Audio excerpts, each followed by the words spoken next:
Kamu posisi di mana, Kor? Aku lagi di Lombok, Farah. Hmm, acara. Acara acara sendiri ya. Hmm, oke. Ini mulai aja ya. Boleh, silahkan.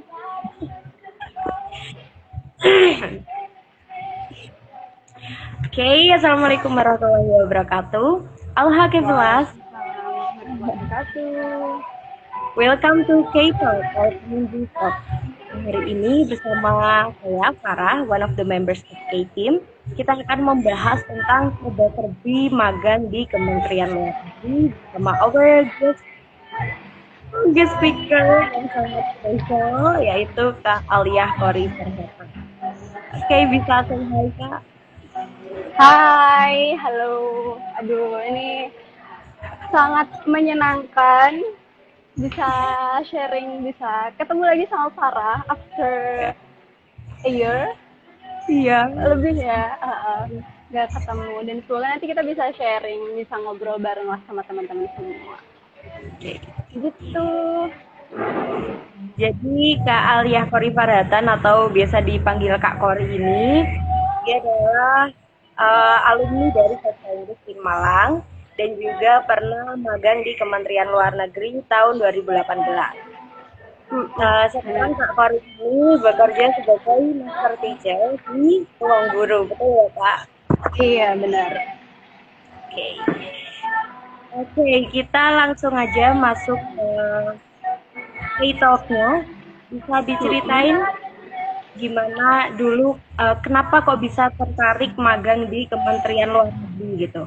Kan di jurusan itu kan sebenarnya ada opsi kayak magang terjemah apa di Balai Bahasa atau guide gitu. Nah, kenapa Kak Kori dulu itu memutuskan untuk di Kementerian Luar Negeri aja deh gitu? Iya, oke. Jadi pertama, kenapa bisa pengen dan tertarik banget di Kemenlu, itu satu karena pengen punya relasi yang cukup banyak. Entah Iya. itu saat kita menyelesaikan TA atau tugas akhir, ataupun nantinya setelah dunia setelah kuliah itu seperti apa, dunia kerja sendiri seperti apa gitu. Jadi terus di sana kan kita, karena nantinya kita nggak benar-benar yang dilepas sendiri terus harus kerja kayak gitu, nggak. Kita benar-benar dibimbing dari yang kita mungkin nggak tahu sama sekali tentang diplomasi atau tentang dunia apa namanya, perundingan dengan perwakilan negara atau apapun itu, nanti kita benar-benar dibimbing. Jadi kalau apa ya namanya, vibe-nya magang di mungkin di instansi lain sama di Kementerian Luar Negeri, yang mana yang aku pernah merasakan itu dengan mendengarkan cerita terus yang aku alami itu sangat beda gitu. Jadi sangat menyenangkan karena kita benar-benar, kan kita takut kalau magang tuh kita hanya mengerjakan hal-hal kecil seperti itu. Tapi ternyata pas kita lagi di Kemenlu, kita banyak melakukan hal-hal yang sifatnya itu ada relate sama jurusan kita, tapi kita juga dikenalkan dengan yang baru gitu. Jadi banyak hal-hal yang baru yang akan kita pelajari nantinya. Oke, jadi bisa dibilang kalau Kori pengen mendapat hal baru di luar bangku perkuliahan, jadi Iya, pengen benar banget. juga jadi pengen ambil ke Kemenlu. Oke. Nah, dulu itu ambil divisi apa ya? Kalau dulu itu di PWNI BHI, Perlindungan Warga Negara Indonesia dan Badan Hukum Indonesia. Jadi itu di bawah direktorat ya, kalau kita nyebutnya di kementerian, di Direktorat Konsuler dan Protokol. Gitu. Jadi di bawah protokol sama konsuler itu ada lagi beberapa direktur namanya. Jadi ada direktur konsuler sendiri, ada direktur protokoler, ada direktur Fasdis, fasilitas diplomatik, yang itu memfasilitasi perwakilan-perwakilan dari negara lain yang ada di Indonesia, sama yang PWNI BHI yang aku sendiri itu magang di situ. Jadi yang di PWNI BHI itu dia lebih fokusnya ke yang melindungi ya, melindungi WNI yang ada di seluruh uh, yang ada di seluruh dunia ini, yang ada di luar negeri. Entah itu apa namanya TNI TKW, mahasiswa, dan semuanya gitu. Jadi semuanya itu diurusnya itu lewat Direktorat PWNI BHI begitu. Oke. Nah, itu selain divisi yang tadi WNI dan BHI ya, itu ada divisi apa aja sih kalau mau apply itu Oke, yang di top? bentar-bentar. Kalau divisinya sendiri tuh ada banyak banget ya, Far ya. Ada Iya. sekitar 10, enggak sampai 10, 7 deh kalau nggak salah.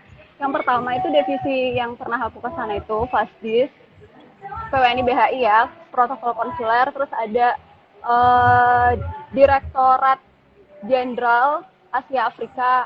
Jadi itu khusus yang di negara-negara Asia Afrika. Terus ada Direktorat Asia, jadi Asia di seluruh Asia.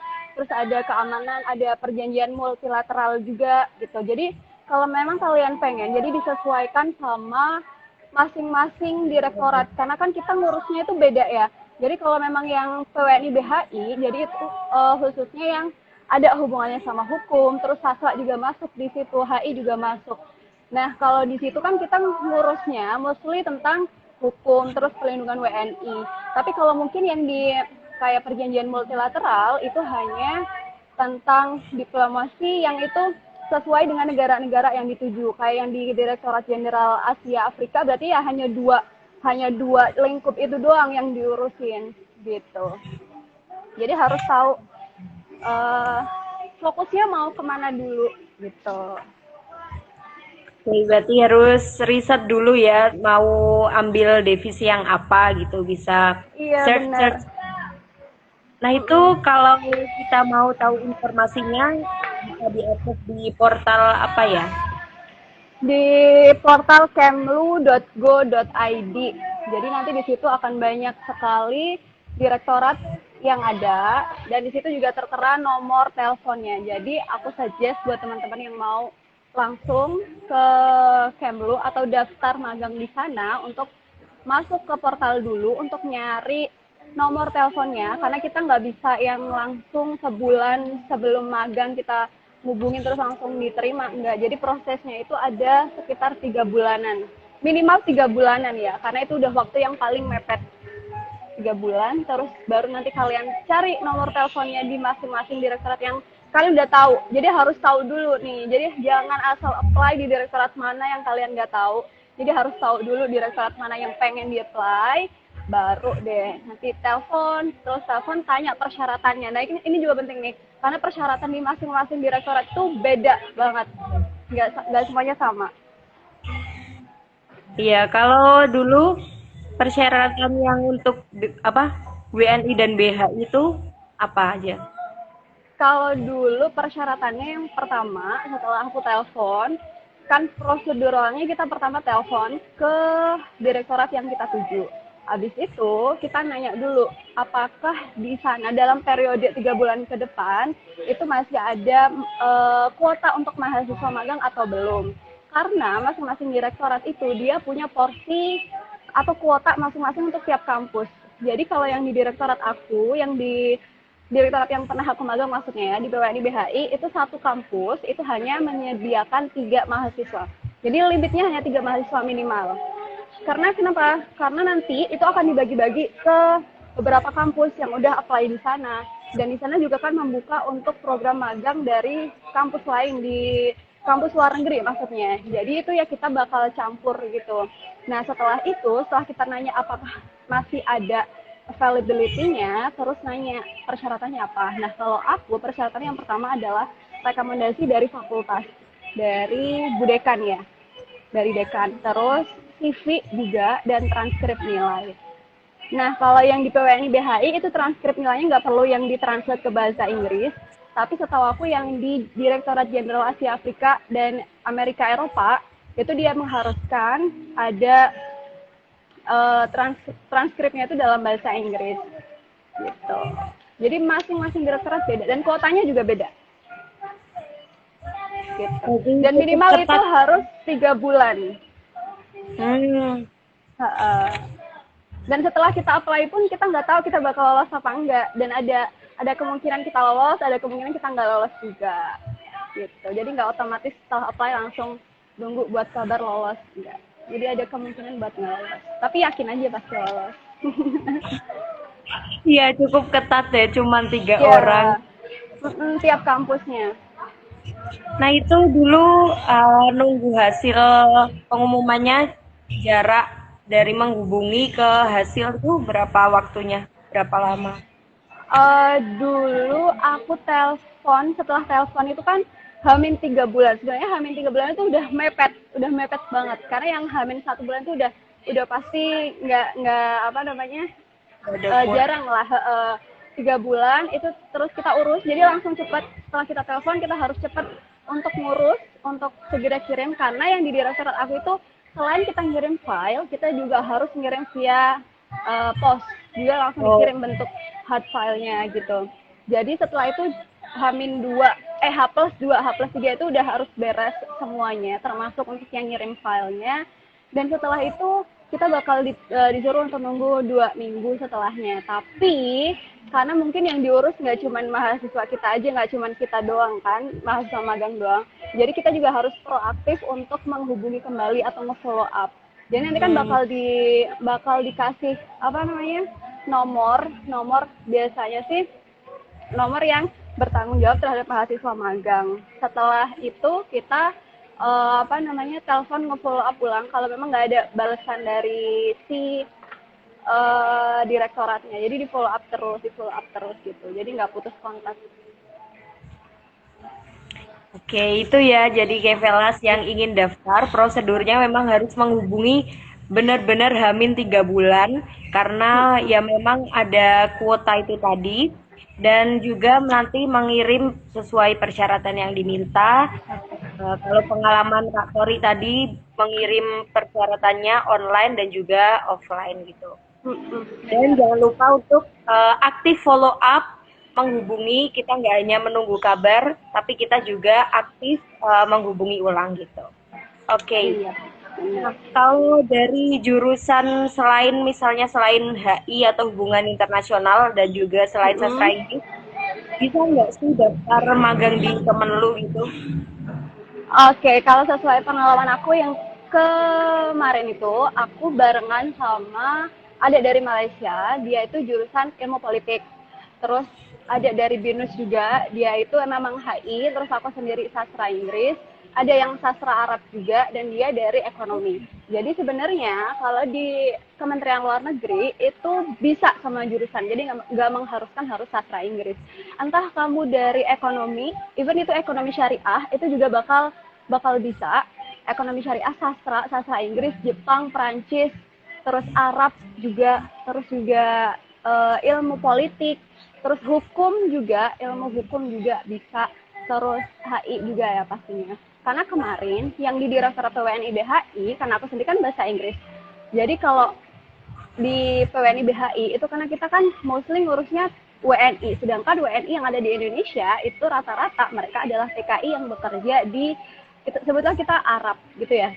Jadi kemarin yang paling dibutuhkan itu adalah mereka atau yang lulusan dari ekonomi syariah, ahwal asyafiyah kalau yang ada di kampus kita, sama ekonomi syariah, terus hukum Islam. Iya, hukum Islam sama sastra Arab. Jadi ketiga itu yang paling banyak dicari pada saat itu. Kenapa? Karena lulusannya, karena kita kan mengharuskan bisa, selain bisa bahasa Arab, kita ngerti ilmu ekonomi dan ilmu hukum Islam, kita juga kan harus bisa bahasa Inggris. Dan yang paket komplit kayak gitu tuh belum ada ya, tapi karena mungkin pada waktu itu benar-benar lagi demand-nya lagi tinggi, tapi yang apply di situ kurang. Jadi di situ sangat dibutuhkan. Banyak jurusan yang sebenarnya relate untuk bisa magang ataupun kerja di Kementerian Luar Negeri. Oke, jadi jangan berputus asa ya bagi bener. Jurusan sasing atau HI, jurusan apapun sebenarnya bisa, cuma kalian yaitu aktif research dulu, di apa nanti kalian bisa relate masuk ke yang mana gitu. Benar sekali Bu Farah. Tanya apa ya, lupa. Oh iya, ngomongin itu tadi tentang background jurusan. Nah, untuk di Kemenlu sendiri tuh harus bisa bahasa Inggris juga nggak sih? Iya, bukan sad truth ya. Tapi iya, faktanya iya memang harus bisa. Kenapa? Karena tapi kalau magang nggak harus sih kalau magang. Tapi kalau kalian dari sastra Inggris, jurusan sastra Inggris, otomatis kalian akan ditempatkan di bidang yang ada hubungannya dengan jurusan kalian. Jadi kalian nggak cuman apa namanya melakukan sesuatu yang nggak relate sama jurusan kalian. Entah itu tentang publikasi, kayak gitu. Kalau yang kemarin itu proyeknya tentang publikasi portal PWNI BHI. Jadi di situ bikin berita atau portal tentang yang dalam bahasa Inggris ya. Ada jurusan, ada hubungannya sama jurnalistik seperti itu. Nah, kalau kalian, karena awal gerbangnya sendiri, kalau memang mau apply di Kemenlu, itu harus TOEFL-nya juga kan. Jadi meskipun kalian dari segala jurusan, itu English juga harus dibutuhkan dulu gitu. Jadi apa ya, itu tuh kayak kunci pertama gitu loh. Kunci pertama sebelum kalian masuk ke yang lainnya. Gitu. Oke, jadi the thing to be highlighted juga meskipun open untuk jurusan apapun, tapi juga harus bisa bahasa Inggris gitu ya. Nah, Iya, dulu itu ada ininya juga nggak, kalau Kori, syarat TOEFL gitu nggak pas daftar dulu? kalau di PWNI BHI nggak ada, tapi yang ada itu aku sebutin ya. Di Jenderal Asia Pasifik sama Afrika itu ada. Terus Direktorat Jenderal Amerika sama Eropa itu ada. Kalau di Direktorat Jenderal Kecil sama ASEAN itu dia nggak pakai TOEFL. Kalau di kerja sama hukum dan perjanjian internasional itu juga nggak pakai. Terus kalau informasi dan diplomasi publik itu juga nggak pakai. Terus khusus yang di konsuler sama protokoler itu juga nggak pakai TOEFL. Oke, berarti memang direktorat tertentu yang mensyaratkan pakai TOEFL. Iya. Jadi harus tahu dulu tuh direktorat mana yang pengen di-apply. Ya. Oke, terus dulu proyeknya itu ngapain aja di sana magang itu? Kerjain kegiatannya apa aja gitu? Jadi pertama itu karena dulu di PWNI BHI, Direktorat PWNI BHI itu lagi awal untuk nge-launching portal PWNI BHI. Jadi portal yang disediakan negara Indonesia untuk warga negara yang ada di luar. Jadi kalau mereka mau lapor itu mereka tinggal langsung masuk ke portal itu. Jadi karena dulu masih awal-awal, jadi ya kayak mengisi portal itu seperti berita-berita yang update dari beberapa negara yang nantinya akan kita distribute juga lewat Instagramnya PWNI BHI atau Safe Travel namanya portalnya. Jadi di situ juga ada beberapa info, terus kayak himbauan apa yang harus dilakukan kayak WNI yang ada di negara-negara apapun. Terus selain buat berita juga yang paling berkesan sih itu yang tentang bikin kaleidoskop, karena pada saat aku magang di situ itu kan udah mau tutup tahun tuh ya, jadi akhir tahun. Jadi itu waktunya mereka atau Kemenlu untuk membuat suatu kaleidoskop atau buku laporan tahunan. Jadi itu pada saat itu di Jogja, jadi ada beberapa mahasiswa magang yang juga dilibatkan dalam pembuatan kaleidoskop dan dibawa ke Jogja juga, aku salah satunya. Jadi di Jogja itu kita bikin kaleidoskop, jadi tapi ini khusus per direktorat ya, per direktorat. Jadi apa kasus-kasus yang ditangani oleh PWNI BHI. Jadi kan PWNI BHI itu juga menangani kasus-kasus masalah TNI terus dipulangkan ke Indonesia seperti itu. Nah, kasus-kasus itu nanti yang akan dimasukkan ke kaleidoskop. Terus achievement apa atau pencapaian apa yang mereka udah capai selama 1 tahun itu nanti bakal dijadiin satu di kaleidoskop dan nanti akan dipublish juga. Jadi dalam bentuk buku. Jadi selain laporan untuk Bapak Presiden juga untuk dipublish untuk masyarakat umum juga gitu. Terus yang ketiga itu ikut persiapan yang kunjungan Bapak Presiden ke Korea. Jadi akan ada launching sama Safe Travel juga di KJRI Korea, dan itu juga diajak untuk mempersiapkan itu. Jadi persiapan rapat kunjungan ke Korea. Sangat seru banget karena kita tuh bisa langsung kenal gitu loh sama, bukan hanya sama teman-teman dari segala kampus ya, baik itu di luar atau di luar negeri ataupun di dalam Indonesia sendiri, tapi juga kita bisa tahu, bisa kenal dengan para orang-orang yang bekerja di sana, diplomat juga, dan diplomatnya itu semua humble-humble, jadi nggak ada yang kita benar-benar diajarin gitu. Jadi benar-benar yang anak magang itu nggak yang dideskripsikan gitu loh. Jadi benar-benar dirangkul dan diajarin untuk bisa sampai bisa. Oke, mantap. Jadi itu gambaran proyek yang dikerjakan saat di khususnya di direktorat tadi apa WNI dan BHI. Oh, ada satu lagi. Jadi pas awal-awal iya. itu, jadi kan tiap negara, jadi kan ada perwakilannya tuh ya di Indonesia. Ada perwakilan di Indonesia. Jadi pada saat negara itu dia lagi melakukan suatu perayaan atau misal ulang tahun negaranya, jadi dia akan kayak apa ya? Bukan party, tapi ada perkumpulan dari perwakilan negara-negara. Jadi itu ada kayak festival itu, dan kita pada saat itu ikut ada festival di situ. Jadi khusus Maroko, negara Maroko itu perayaan hari ulang tahun Maroko pada saat itu, ulang tahun atau kemerdekaannya gitu, aku lupa. Nah jadi di situ itu ada apa namanya berbagai macam karya seni juga, terus seluruh perwakilan dari negara-negara lain juga ada, terus dari tim apa namanya jurnalis dari seluruh perwakilan negara juga ada. Dan juga yang paling menyenangkan ya, jadi ada makanan khas dari negara Maroko itu, jadi disediakan semua. Selain ada seni, terus kayak gimana sih kalau pertunjukan di Maroko atau ada suatu perayaan di Maroko itu kayak gimana, terus ada makanan cemilan itu khas Maroko juga. Dan itu juga berlaku untuk seluruh negara yang ada perwakilan Indonesia pada saat mereka mau merayakan sesuatu gitu. Jadi mereka pasti akan melakukan suatu perkumpulan gitu.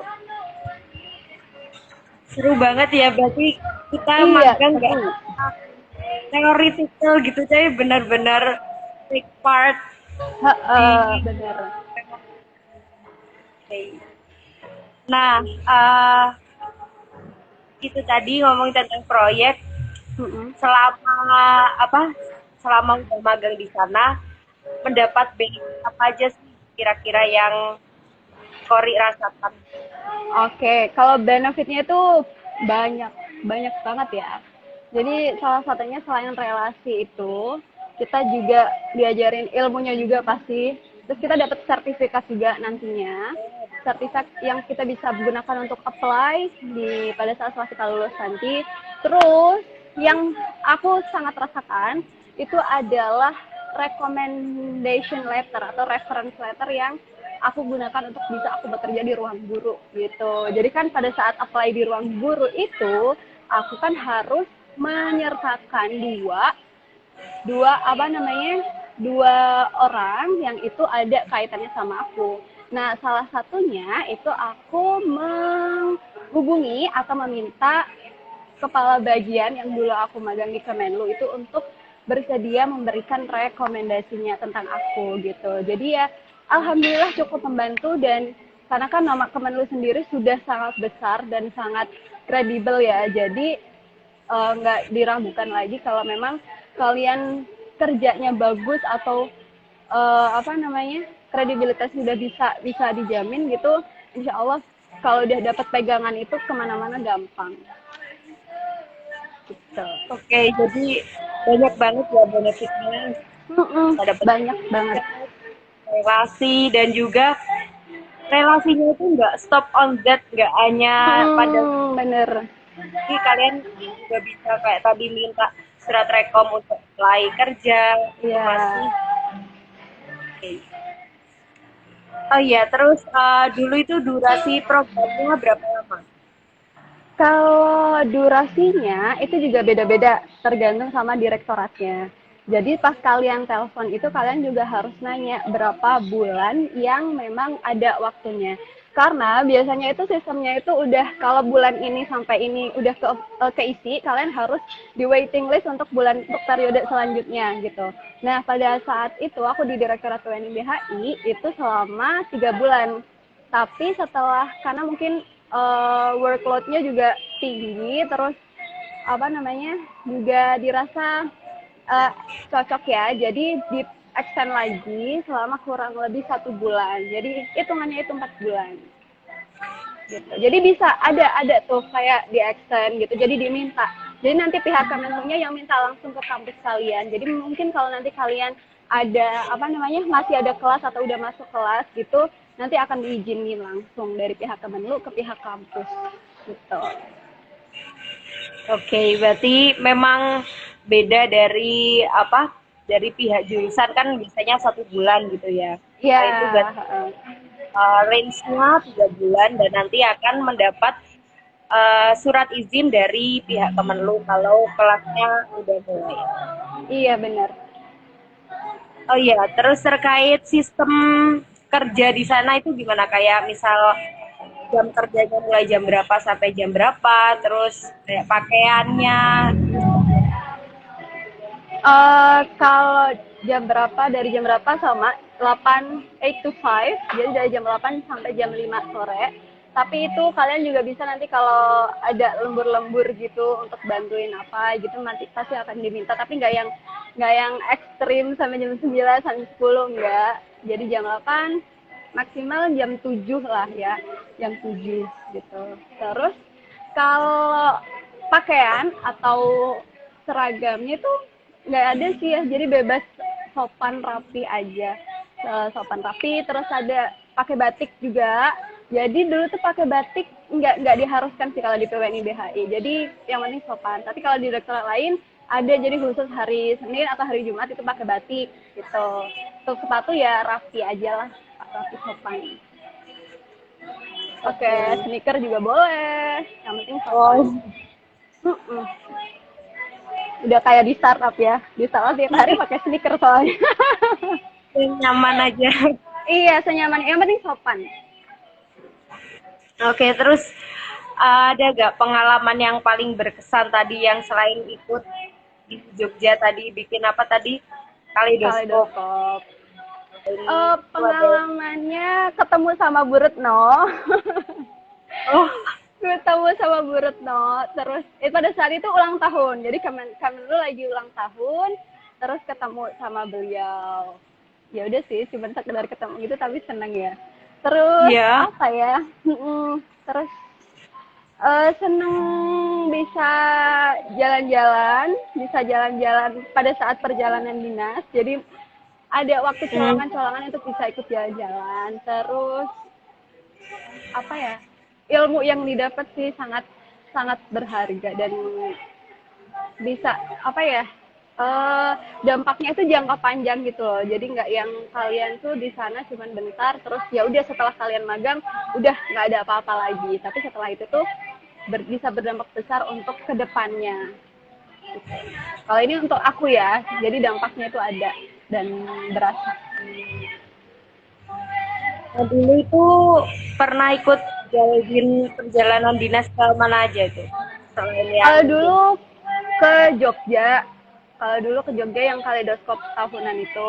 Tapi kalau dulu kan 2 ya, aku sama Eko sama Bagus. Nih, kalau nonton nih sekarang Eko. Jadi kalau dulu Eko sama Bagus tuh dia di Bogor. Jadi untuk beda ya. ISO. Jadi ISO. Tapi kalau aku di kaleidoskop di Jogja sama yang persiapan kunjungan Bapak Presiden di Korea itu waktu di Swiss Bell di Jakarta sendiri. Asik banget. Iya, asik banget. Kalau bisa pengen bekerja di sana sih, ya pengen ya, tapi mungkin belum waktunya, belum dulu. Berarti ini ya, meskipun dari kampus yang sama, terus di sana apa tempatan di satu direktorat yang sama, nanti aja kayak bagian kerjanya beda gitu. Iya, bagian kerjanya beda. Terus kan kita tuh ada di beberapa bagian gitu kan, di direktorat PWNI BHI itu ada beberapa bagian. Nah itu nanti setiap beberapa minggu gitu kalian akan di rolling gitu loh. Jadi sama siswa itu kalian di rolling, jadi nggak yang kamu stuck di bagian ini atau di bidang ini, enggak. Jadi tiap beberapa minggu kalian di rolling ke bagian apa untuk mengerjakan proyek apa gitu. Jadi kita merasakan semua bagian yang ada di PWNI BHI gitu. Tapi kalau menurut aku, kalau ada sih ya teman yang juga di direktorat lain di Asia Afrika, jadi dia itu lebih ke diplomasi. Jadi dia juga, kalau yang ini mengharuskan bisa bahasa Inggris ya. Jadi mereka juga diajak untuk apa namanya diplomasi juga. Jadi ketemu sama perwakilan negara gitu juga. Jadi memang dilihat dari kredibilitas kamu. Jadi kamu kalau di situ apa namanya kalau nggak bisa bukan show off ya, tapi kan nantinya pasti akan kelihatan. Nantinya pasti akan kelihatan. Kalau memang kamu ada kredibilitas itu pasti kamu akan dilibatkan. Gitu.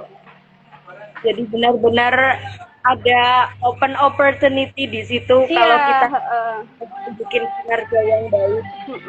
Bener. Benar sekali.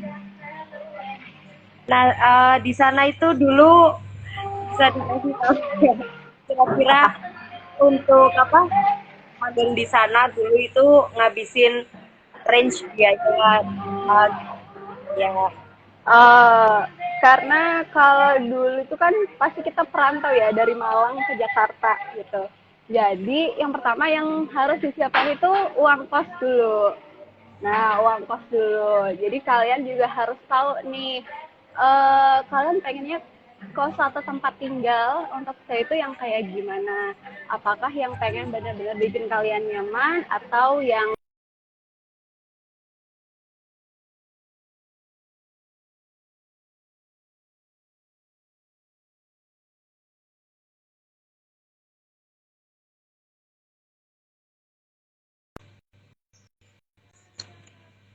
ke kantor itu tinggal jalan kaki. Jadi kita kan nggak keluar untuk biaya transport.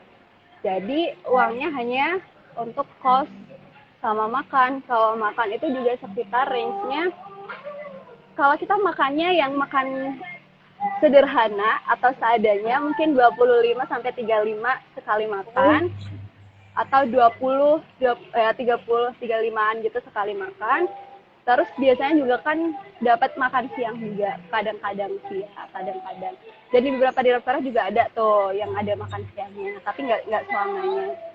Nggak, maksudnya nggak seterusnya ya. Terus transport tergantung kos kalian di mana gitu. Kalau kalau aku suggest sendiri kalian cari kos yang deket sama kantor. Jadi kalian nggak spend terlalu banyak waktu karena tahu sendiri kan Jakarta itu macet dan super penuh. Jadi kalau kalian memang cari mungkin kos yang agak jauh lah biar murah, tapi kalian juga harus memperhitungkan jarak, terus waktu, kalian juga akan spend waktu di dalam transportasi umum gitu juga. Jadi harus diperhitungkan. Begitu. Itu ya. Range hidup magang selama 3 bulan. Dihitung sendiri lah ya berapa. Oh ya, di magang di Kemenlu itu paid apa unpaid ya? Paid atau unpaid. Nah, ini juga balik lagi nih ke masing-masing direktorat.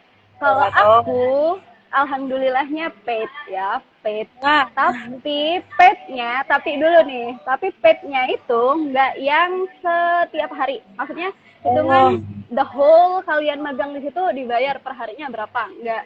Tapi paidnya hanya pada saat ikut perjalanan dinas atau proyek. Kayak misal kalian, aku nih dilibatkan di pembentukan kaleidoskop yang di Jogja. Berarti nanti untuk paidnya itu dihitung per hari. Jadi di sana sekitar berapa hari ya dulu? Lupa aku 2 apa 3 hari ya. Ya sekitar begitulah. Jadi ya lumayan lah untuk jajan ya. Jadi ada dan itu misal kalau kalian dilibatkan di 2 perjalanan dinas atau proyek, itu berarti ya kalian akan mendapatkan paid yang 2 kali lipatnya juga gitu. Jadi nggak dihitung per hari dalam magang full gitu enggak, tapi dalam proyek atau perjalanan dinas. Tapi untuk yang di direktorat lain kayak di konsuler dan protokoler, tapi di direktur Fasdis itu dia meskipun ada project itu dia nggak unpaid, jadi nggak dibayar. Jadi bolehlah ke PWNI BHI. Boleh buat Develas yang pengen mencoba, ingin mengetahui dan mendalami, dapat pengalaman baru, bisa daftar magang di Kemenlu. Oke. Iya. Terus itu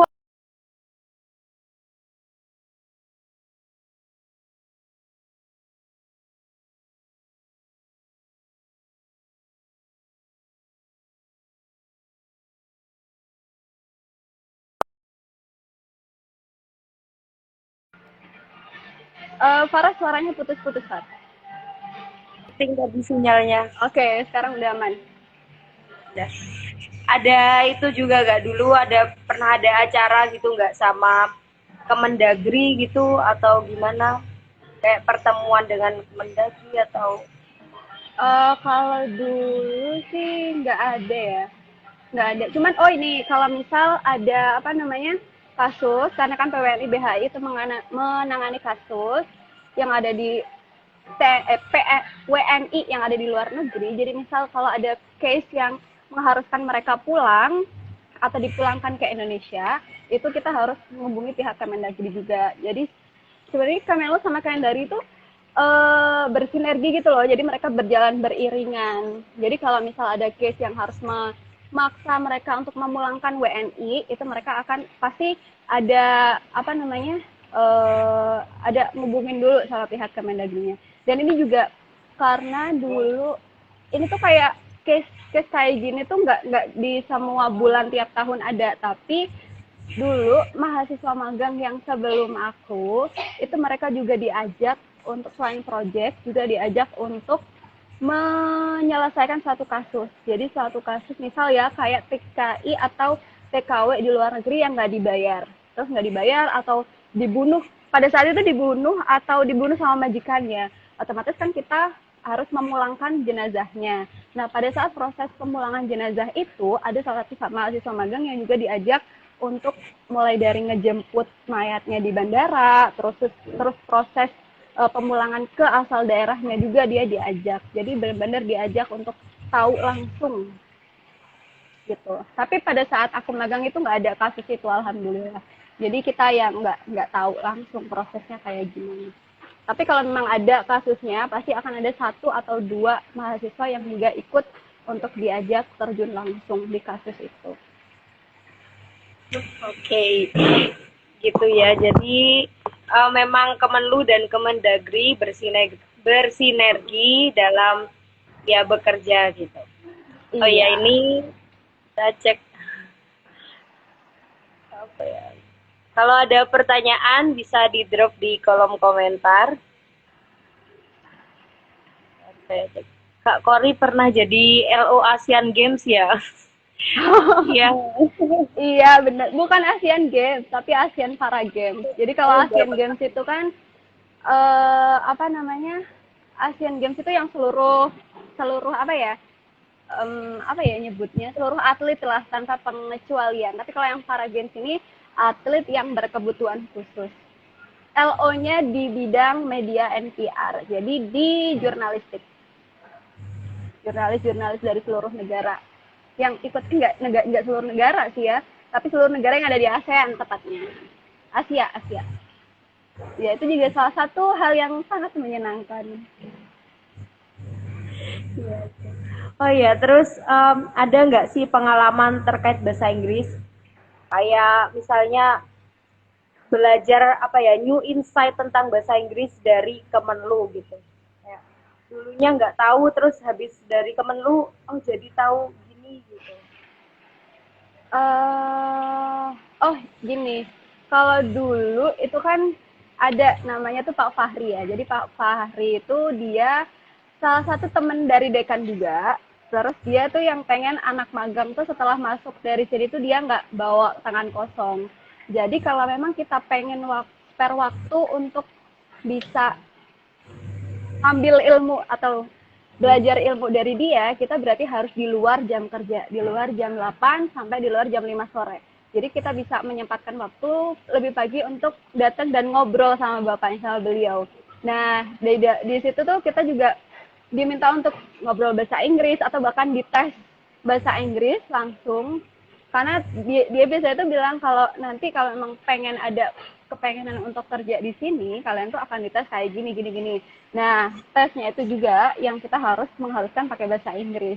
Selain itu, untuk bikin kayak suatu berita di portal juga kan itu sebenarnya nggak diajarkan langsung di jurusan kita ya, terutama sastra Inggris, karena aku juga bukan dari jurusan yang jurnalistik, karena aku dulu ngambilnya itu apa namanya pengajaran bukan jurnalistik. Jadi pada saat di situ diharuskan bikin kayak suatu berita dalam bahasa Inggris itu juga kan suatu hal baru juga, yang mana kita nggak bisa langsung bikin asal-asalan, enggak. Tapi ya ada apa namanya, beberapa part yang memang harus harus ada di situ dan kita belum tahu sebelumnya gitu. Tapi pasti diajarkan kok, nggak usah khawatir. Oke.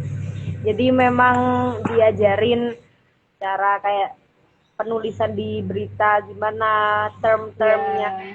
terus gitu ya. Ada lagi nggak selain tugasnya yang selain kayak bikin berita yang related ke bahasa Inggris gitu? Kalau di Direktorat PWN BHI sih mungkin hanya itu ya, tapi di direktorat lain itu lebih jangkauannya jauh lebih luas. Apalagi kalau di Direktorat Jenderal Perjanjian Multilateral atau kerjasama ASEAN, itu kalian memang kalau mungkin yang dari HI atau dari hukum kan bisa terjun langsung untuk langsung praktek bagaimana sih diplomasi yang benar dan apa namanya yang hari ini atau sampai sekarang dilaksanakan itu seperti apa, dan itu ya rata-rata semua pakai bahasa Inggris gitu. Jadi kalau PWNI, kalau kalian nggak pengen hanya di lingkup yang menangani WNI atau Badan Hukum Indonesia gitu aja, kalian bisa apply di direktorat lain yang menurut aku itu range-nya itu jauh lebih luas untuk kalian bisa apa namanya ya, mengaplikasikan apa yang telah kalian pelajari gitu, terutama di direktorat Asia Afrika Amerika Eropa perjanjian multilateral kerjasama ASEAN. Itu lima direktorat itu yang paling banyak mengharuskan kalian mengapply atau mengaplikasikan diplomasi. Oke, ini ada pertanyaan dari Zahlul Jihad. Kak, kalau Ya. mau magang di Kemlu ada interviewnya nggak? Interview enggak ada. Berarti cuman dari berkas yang dikirim itu tadi. Iya, dari berkas. Jadi setelah yang tadi aku jelasin, setelah kalian ngubungin dulu, ini penting ya, harus ngubungin dulu. Karena kalian nggak bisa daftar di web atau manapun. Jadi kecuali kalian punya relasi atau punya orang dalam yang mungkin kalian bisa nanya langsung dan kalian bisa titip berkas. Tapi itu ya aku nggak saranin ya, karena kita kan ya jauh di Malang, terus ya udahlah menjalani sesuatu yang sewajar-wajarnya aja. Jadi telepon dulu, cari nomor telepon, cari dulu kamu pengen apply di mana, kamu ada kredibilitas atau kemampuan di mana. Terus setelah kamu tahu, jangan asal apply, jangan asal telepon, karena itu yang akan menentukan. Karena kalau kamu udah apply di satu direktorat dan itu nggak lolos, kamu bisa apply di direktorat lain, karena mereka nggak yang setelah kamu nggak lolos kamu nggak bisa apply di lain, nggak. Jadi kamu bisa setelah itu, terus setelah telepon tanya availability-nya apakah masih ada atau dalam range bulan apa sampai apa, apakah masih ada, terus berapa kuotanya. Terus masing-masing juga punya berkas atau administratifnya sendiri, itu juga langsung cepet-cepet diurus, karena setelah itu takutnya mereka kan ketumpuk-ketumpuk gitu kan yang tanya ataupun yang apply, dan tinggal di follow up karena nggak ada interview lagi. Oke, itu. Bisa nggak sih kalau misalnya ya kita kan punya plan B, misalnya apa apply nggak hanya di direktorat yang tadi, itu bisa kita habis apply daftar untuk direktorat A, kita langsung daftar juga di direktorat B buat plan B gitu misalnya. Apa harus nunggu uh, pengumuman di direktorat A diterima atau enggak baru apply yang gitu? Kalau saran aku, kita harus nunggu dulu, karena kan kita nggak tahu. Setelah mungkin kita daftar di Direktorat PWN BHI, kita nunggu dulu sampai benar-benar clear kamu lolos atau enggak. Karena kalau misal kamu apply di Direktorat Kerjasama ASEAN sama di PWN BHI dan dua-duanya lolos, terus kamu kan nggak bisa kan ngambil dua-duanya. Nah, misal in case kamu nggak ambil itu, nanti dampaknya juga kan di selain di kamu, di kampusnya juga kan. Ini udah daftar tapi nggak diambil, nih maksudnya gimana gitu kan. Jadi kalau udah serius di situ, coba satu dulu, tunggu. Kalau emang nggak lolos, baru coba di direktorat lain, gitu. Jangan bareng. Kalau bareng, kalau pengumumannya misal nggak bareng dan nggak lolos gitu kan masih masih ada kemungkinan untuk bisa di direktorat lain. Tapi kalau yang susahnya tuh kalau lolos semuanya. Iya, benar-benar. Jadi itu ya, kita jangan daftar bebarengan banyak direktorat, tapi tunggu dulu hasilnya. Karena Iya, nanti tunggu dulu. juga nggak hanya ke kita, tapi ke nama kampus juga. Iya. Karena kan yang pengen ke Kemlu kan adik-adik kelas juga pasti banyak.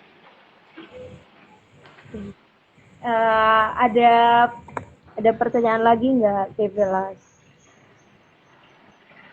Mungkin ada pesan terakhir, pesan terakhir Oke. untuk Kevelas. Pesannya kalau untuk yang memang kamu udah di apa ya, di perjalanan akhir dari dunia perkuliahan, jangan ragu untuk mengambil suatu hal yang baru. Kalau aku gini kan di Kemenlu kan harus dari Malang ke Jakarta, harus ada yang dikorbankan gitu. Jadi memang kalau sesuatu itu yang worth it atau nanti memang adalah pelajaran yang bisa kita ambil, ada dampaknya untuk kedepannya, jangan ragu. Jadi nggak usah takut, oh magang di Kemenlu tuh kayak gini, enggak. Karena yang didapatkan dengan apa yang kita berikan itu masih akan sesuai. Jadi jangan ragu. Karena aku juga udah merasakan di dampak setelah aku lulus dan kerja di ruang guru tuh adalah salah satu secuil rekomendasi dari seseorang yang ada di Kemenlu gitu. Jadi jangan ragu untuk mengambil satu langkah yang sangat besar. Begitulah intinya, Sarah. Itu sangat motivating banget kita untuk berani mengambil langkah besar, keluar dari comfort zone meskipun Yap. meskipun di bangku perkuliahan misalnya nggak diajarin tentang hukum atau yang berrelate sama yang ada di Kemenlu, tapi you decided to take that. Yeah. Oke, itu kalau nggak ada pertanyaan lagi, kita akhiri K-Talk hari ini. Makasih banget buat sharing-sharing ilmunya, Kak Kori. Kak Kori. Yap, Kak Farah. Oke, semoga apa yang disampaikan oleh Kori hari ini motivating dan bermanfaat untuk Kevela semuanya. Oke, see you in the next K-Talk. Hasta la vista. Wassalamualaikum warahmatullahi wabarakatuh. Terima kasih. Waalaikumsalam warahmatullahi wabarakatuh. Thank you, Farah. Sama.